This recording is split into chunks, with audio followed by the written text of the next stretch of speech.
दर्शकगण, श्रोतागण, भाइयों और बहनों, मातृशक्ति को नमन। खास, विशेष, मनमोहक, एक अच्छा इंसान बनाने वाला, एक अच्छे संस्कार देने वाला, बच्चों में, युवाओं में, बुजुर्गों के अंदर, महिलाओं को, सबको अच्छा संस्कार देने वाला कार्यक्रम में आपका हार्दिक स्वागत है, अभिनंदन है, सत्कार है।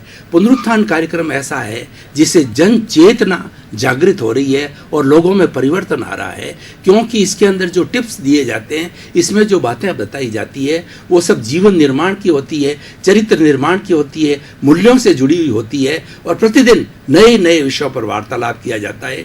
इसी क्रम में आज हम वार्तालाप करेंगे। एक बिल्कुल नया विषय है। आज का विषय है भाव शक्ति। भाई और बहनों, दर्शकगण, श्रोतागण, भाव शक्ति, दो शब्द है, एक भाव और दूसरा शक्ति। पहले हम देखेंगे कि भाव किसे कहा जाता है। भाव एक आंतरिक चिंतन होता है, हमारी आत्मा से निकलने वाला चिंतन भाव कहलाता है। हमारे शरीर के अंदर आत्मा हर रोम रोम के अंदर समाई हुई होती है और उस आत्मा के साथ के अंदर कर्म शरीर जुड़ा हुआ रहता है, जिसको कि हम पुण्य पाप कहते हैं। और कई जन्मों से हम साथ लिए उसको घूमते हैं और पुण्य पाप के अनुसार ही हम पूरा सारा जीवन उसके अनुसार अपना अभिनय करते हैं, जीवन बिताते हैं। तो इन दोनों के आपस के कॉम्बिनेशन होने के बाद के अंदर जो अच्छे या बुरे विचार दोनों के जो संबंध से निकलते हैं, उनको भाव कहा जाता है। अगर आत्मा का चिंतन निकलता है तो अच्छा भाव होता है, और कर्म शरीर का चिंतन निकलता है तो बुरा भाव होता है। जब ये बुरा भाव जो है वाइब्रेशंस के रूप में होता है और दोनों के इस संबंध से निकल करके ये भीतरी जगत के अंदर एक लेश्या जगत होता है, एक अध्यवसाय होता है, और उस लेश्या जगत को अवचेतन मन कहा जाता है। वहाँ पर ट्रांसफॉर्मेशन होता है, वो वाइब्रेशंस होती हैं जो किस तरीके की भाव है उसके अनुरूप उसकी कलर्ड के अंदर वो वाइब्रेशंस बदलती जाती है। 6 तरह की लेश्याएं हमारी भारतीय संस्कृति के अंदर बताई जाती है। कृष्ण लेश्या, कृष्ण, नील, कापोत, तेजो, पद्म और शुक्ल लेश्या। इसके अंदर 3 लेश्याएं प्रशस्त होती है और 3 लेश्याएं अप्रशस्त होती है। कृष्ण, नील और कापोत लेश्याएं अप्रशस्त होती है, यानी अशुद्ध होती है, और ये डल कलर की होती है। और ये जब भाव जैसे आते हैं तो उसके अंदर बुरे भावों का कन्वर्शन इन लेश्याओं में होता है, जैसे कि हिंसा का भाव, चोरी का भाव, कपट का भाव, धोखा देने का भाव, इस तरीके के भाव आते हैं। तो इन लेश्याओं के अंदर परिवर्तन होता है। और उसके बाद में 3 जो प्रशस्त लेश्याएं होती है, तेजो लेश्या, पद्म लेश्या और शुक्ल लेश्या, ये तीनों जो है वो ब्राइट कलर की होती है। तेजो लेश्या होती है वो चमकते हुए जो पिंक कलर की होती है और ये शांति प्रदान करती है। पद्म लेश्या चमकते हुए हल्दी के कलर की होती है और ये बकायदा वेव्स उस कलर की जो है वो हमारे अवचेतन मन के अंदर से निकलती है। और वो जो पद्म लेश्या होती है वो हमें आनंद देती है। शुक्ल लेश्या एब्सोल्यूट प्योर होती है और ब्राइट कलर की होती है। तो जैसे हमारे शुद्ध भाव होते हैं, उस भावों से ये इन कलर का सहारा लेकर के ये लेश्या के अंदर बदल जाती है और ये हमारे अवचेतन मन के ऊपर आता है। तो अवचेतन मन के साथ में ये जुड़ करके उसके बाद के अंदर हमारे शरीर के अंदर एंडोक्राइन ग्लैंड्स होती है। इन ग्लैंड्स में से एक लिक्विड निकलता है। अब ये वाइब्रेशंस होता है तो एंडोक्राइन ग्लैंड के अंदर ये लेश्याएं चली जाती है, यानी ये भाव चले जाते हैं और यहाँ पर इसका नाम भाव हो जाता है। पहले लेश्या था, अब नाम इसका भाव हो जाता है और ये लिक्विड फॉर्म में होती है। एंडोक्राइन ग्लैंड जो है उनका संबंध हमारे सारे शरीर के ब्लड से होता है और ब्लड से जुड़ी होने के कारण के अंदर ये जैसी जैसी लेश्याएं होती है, जैसे जैसे भाव होते हैं, उसी तरह के विचार बनते हैं और ये विचार हमारे चित्त पे आते हैं, मन पे आते हैं, बुद्धि पे आते हैं, फिर इंद्रियों के द्वारा आते हैं और मन वचन काया के द्वारा व्यक्ति परिणित होता है उस भाव के अनुसार कार्य करने को। इसीलिए कहा जाता है कि जैसा भाव वैसा विचार, जैसा विचार वैसा आहार, जैसा विचार जैसा व्यवहार वैसा व्यक्तित्व। यानी हमारा जो व्यक्तित्व बनता है वो भीतर से बनता है, वो भावों से बनता है। इसीलिए भाव शक्ति, भावों की जो ताकत है वो बहुत बड़ी होती है और मनुष्य का सारा विकास भाव शक्ति से होता है। इसीलिए कहा जाता है कि हमेशा विधायक भाव रखा करो। विधायक भाव रखने से हम अच्छे इंसान बनते हैं और नकारात्मक भाव रखने से हम शैतान बनते हैं। और जितने जितने राक्षस प्रवृत्ति के लोग होते हैं उनके नेगेटिव थॉट्स होते हैं, नकारात्मक भाव होते हैं। एक व्यक्ति अगर संत प्रकृति का है और बड़ा चिंतनशील व्यक्ति है तो भीतर से जो हमारे आत्मा के चिंतन से जो ये भाव निकलते हैं तो उसके अंदर प्रतिरोधात्मक शक्ति भी दी जा सकती है कि जैसे अगर मान लिए तीनों बुरी लेशाएं, अप्रशस्त लेशाएं आ रही है, कृष्ण नील का पोत, तो इन तीनों के विरुद्ध जो है वो चिंतनशील व्यक्ति है, अपना एफर्ट्स करके पुरुषार्थ करके उसके विरुद्ध तेजो पद्म शुक्ल लेशिया खड़ी कर देते हैं। यानी अशुभ भावों के विरुद्ध में शुभ भाव खड़े कर दिए जाते हैं तो अशुभ भाव दब जाते हैं, क्योंकि शुभ भाव जो है ऊंचाई वाले होते हैं, शुभ भाव पावरफुल होते हैं। इसीलिए वीक अशुभ भाव है, दब जाते हैं और वो आगे जा कर के और अच्छा चिंतन बन जाता है। सामान्य व्यक्ति ये नहीं कर सकता है। सामान्य व्यक्ति इस भाव की प्रक्रिया को नहीं बदलता है, वह तो जैसा आता है उसी के अनुरूप कार्य करता है। लेकिन महापुरुष होते हैं, ऋषि महात्मा होते हैं, वो अपने चिंतन शक्ति से, अपने पुरुषार्थ से, अपने समझ से उन भावों को, शुभ भावों को शुभ के अंदर बदल देते हैं। इसीलिए वो हमेशा अच्छे कार्य करते हैं। अब देखिए इन भाव जगत का मनुष्य के जीवन पर कैसे प्रभाव पड़ता है। अभी हमने बताया कि एंडोक्राइन ग्लैंड से सारे भाव हमारे मस्तिष्क में आते हैं, हमारे मन में आते हैं, हमारे चित्त में आते हैं और वो विचार बदल जाते हैं, विचारों में बदल जाते हैं। तो विचारों सारा कार्य जो हमारा होता है वो विचार के द्वारा होता है। तीन बड़े सहयोगी तत्व है, मन, वचन और काया। मन का अर्थ होता है कि चिंतन करना। मन दो तरह के कार्य करता है, एक तो वर्तमान का चिंतन करता है, भूत की स्मृति करता है और भविष्य की कल्पना करता है। एक कार्य मन का ये है। दूसरा मन का कार्य है कि हमारे 5 इंद्रियां हैं जो कि बाह्य जगत से जुड़ी हुई रहती है और वो बाह्य जगत का जितना भी चिंतन होता है वो लेकर के भीतरी जगत को देती है।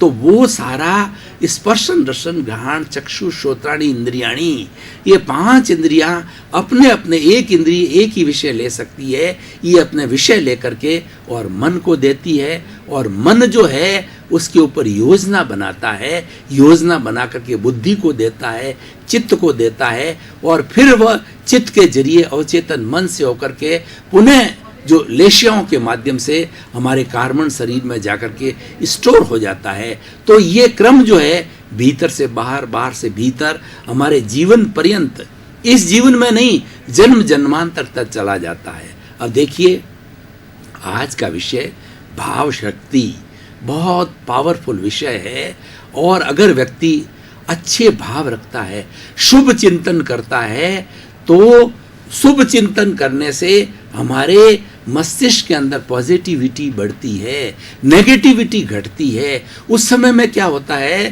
कि ये जो कॉस्मोस है, ये जो चराचर जगत है, वो हमें एनर्जी देता है। बाहर की एनर्जी, कॉस्मोस एनर्जी हमको मिलती है। अगर हमारी थिंकिंग पॉजिटिव है तो पॉजिटिव एनर्जी मिलती है और हमारा चिंतन अगर नेगेटिव है, भाव नेगेटिव है, तो नेगेटिव हमको एनर्जी कॉस्मोस से मिलती है।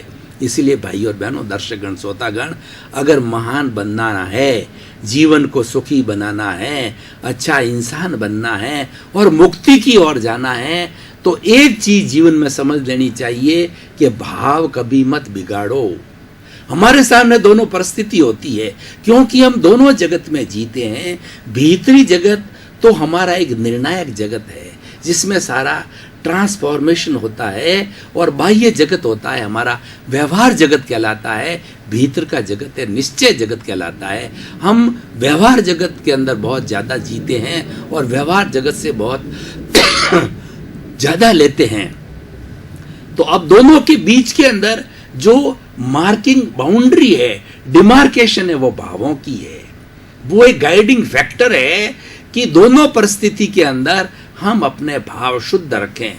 अगर व्यक्ति जीवन पर्यंत एक ही काम करे कि मैं किसी भी परिस्थिति के अंदर भाव नहीं बिगाड़ूंगा, तो उस व्यक्ति का कोई अहित नहीं हो सकता। वह व्यक्ति पूजनीय, अनुकरणीय, वंदनीय, स्तुत्य हो जाता है, जगत कल्याण कर सकता है, खुद का भला कर सकता है। वह वो ईसा मसीह हुए और इस्लाम को देखें तो मोहम्मद साहब हुए हैं, जैन धर्म को देखें कि ऋषभ से लगा के महावीर तक 24 तीर्थंकर हुए हैं, सिख धर्म को देखें तो गुरु नानक और उनकी परंपराएं रही है।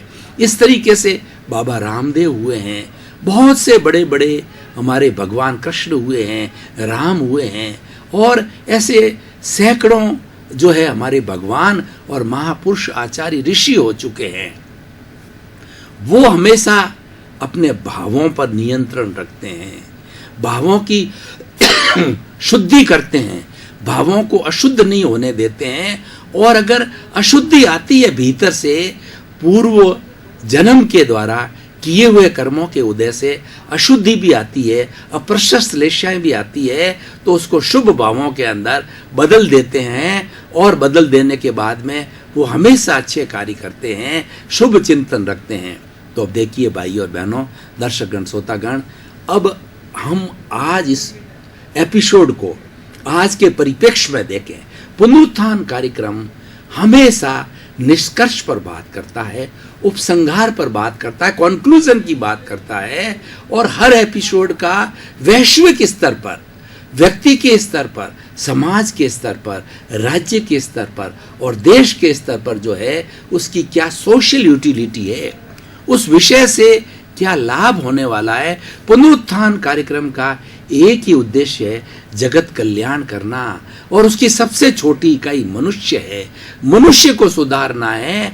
और पुनरुत्थान कार्यक्रम का उद्देश्य है सुधरे व्यक्ति, समाज व्यक्ति से राष्ट्र स्वयं सुधरेगा। व्यक्ति को सुधारने की बात यहाँ की जाती है, उसके सारे प्रयास किए जाते हैं और व्यक्ति से संबंधित जितनी अच्छाइयाँ हैं, बुराइयाँ हैं, सब सामने रखी जाती है और उसमें करेक्शन दिया जाता है। बुरी को हम अच्छी चीज़ के अंदर कैसे बदलें, इस तरह स्वास्थ्य के संबंधी, आचार के संबंधी और हमारी जीवन शैली के संबंधी, हमारे शुभ चिंतन के प्रति, धर्म दर्शन के प्रति सारी बातें बताई जाती है। तो आज के इस भाव, आज संसार क्यों बिगड़ रहा है? क्योंकि भाव शक्ति गिर गई है।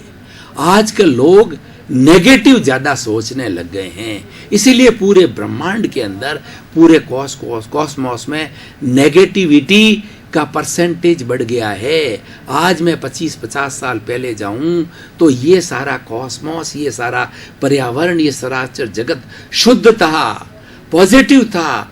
हर व्यक्ति आचारवान था, वह सोचता था कि प्राप्त मन वचन काया से जगत के किसी भी प्राणी को किंचित मात्र भी मेरे द्वारा दुख न हो, दुख न हो, दुख न हो। ऐसी उसकी मानसिकता थी कि मैं किसी को दुख न दूं। लेकिन आज मानसिकता बदल गई है।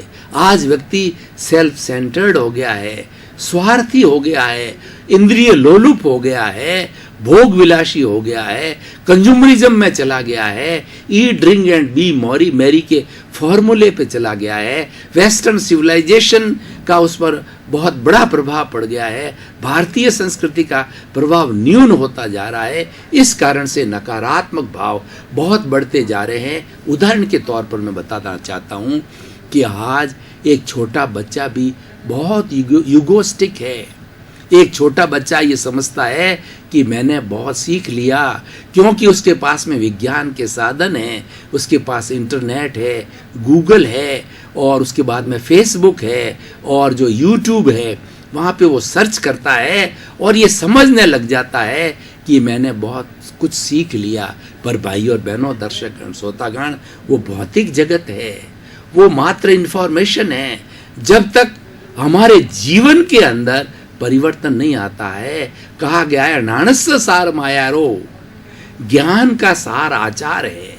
जो हम अच्छा ज्ञान सीखते हैं वो ज्ञान हमारे आचार में परिवर्तित होना चाहिए, हमारे चरित्र में परिवर्तित होना चाहिए।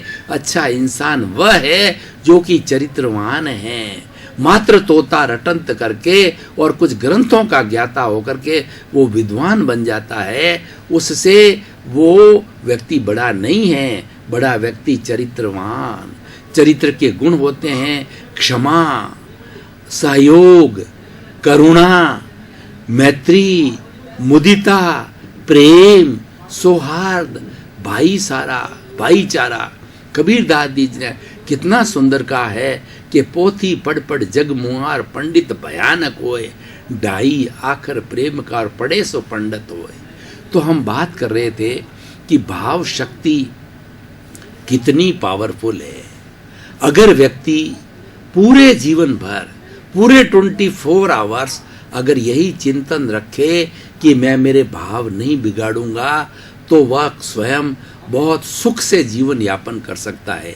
उदाहरण के तौर पर देखिए, कई छोटे छोटे उदाहरण हम आपके सामने रखते हैं। देख लीजिए कि मान लीजिए कि कोई भी व्यक्ति हमारे सामने जो है वह बुरा व्यवहार कर रहा है, तो उस बुरे व्यवहार को देख करके हमें अपने भाव नहीं बिगाड़ने चाहिए। हम उसको नसीहत दे सके, उसको सुधारने की कोशिश कर सके, परामर्श दे सके तो अच्छी बात है, लेकिन हमें अपने भाव नहीं बिगाड़ने हैं कि कैसा बेकार व्यक्ति है, ये क्यों कर रहा है ऐसा, कितना गंदा व्यक्ति है। हमारा राग द्वेष उसके साथ जुड़ जाता है, प्रियता और अप्रियता जुड़ जाती है। जबकि वो व्यक्ति कर रहा है वह तो प्रकृति के अधीन है। वह क्योंकि जो ये सारे चराचर जगत को चलाने वाली है वो व्यवस्थित शक्ति है, और उसी के परवश होकर के सारे व्यक्ति अपनी अपना कार्य करते हैं।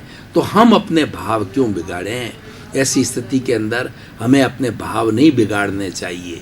मान लीजिए कोई भी व्यक्ति अनैतिक कार्य कर रहे हैं, समाज के अंदर मिलावट का काम कर रहे हैं, या झूठा माप तोल कर रहे हैं, कपड़े का अर्ज कम रख रहे हैं, घूस ले रहे हैं, कई तरह की अनैतिकता को देख करके, उसके जीवन को देख करके हम प्रभावित हो जाते हैं कि कितना अच्छा जीवन जी रहा है, इसकी इतनी गाड़ियां हैं, इसके इतने बंगले हैं, इसके इतने नौकर है, कितना आराम से जीता है, और कितने जो है रोज प्रतिदिन नई नई ड्रेसें पहनता है। इस तरीके से उस भौतिकता की चकाचौंध में हम बह जाते हैं और अपने भाव बिगाड़ देते हैं। तो ये भाव का बिगड़ना है, हमें नरक के अंदर ले जाता है किसी भी परिस्थिति के अंदर। क्यों? कि हमारी सबसे बड़ी पूंजी भाव है, और वो भाव, इसीलिए भाव को महान शक्ति कहा जाता है। जितने भी महापुरुष हुए हैं वो सभी इस भाव शक्ति के माध्यम से मोक्ष को गए हैं, मुक्ति को गए हैं, और उन्होंने अपने जीवन को अनुशासित बनाया है। भगवान महावीर को देखिए कि उनको कितने कितने कष्ट दिए गए, लेकिन उन्होंने हमेशा उनको क्षमा किया। उन्होंने अपने भाव नहीं बिगाड़े, उन्होंने चिंतन किया यह व्यक्ति जो कुछ कर रहा है मेरे पूर्व जन्म का कुछ हिसाब है, इसीलिए वो हिसाब चुकता कर रहा है। और ये दुनिया का नियम है कि किसी व्यक्ति के डेबिट क्रेडिट नहीं होता है, कुछ लेना देना नहीं होता है, तो वो व्यक्ति हमारे कभी भी संपर्क में नहीं आएगा। मैं यहाँ पे एक छोटा सा उदाहरण देना चाह रहा हूँ। 5 व्यक्ति सो रहे हैं, उसमें से और बहुत से मच्छर वाला कमरा है। एक व्यक्ति को रात भर मच्छर काटते हैं और चारों को मच्छर नहीं काटते हैं। इसका मतलब एक व्यक्ति को जो मच्छर काटता है उसका उन मच्छरों के साथ में लेन देन है, उसका हिसाब है, जब ही उसके पास में आए और चारों के पास में नहीं गए।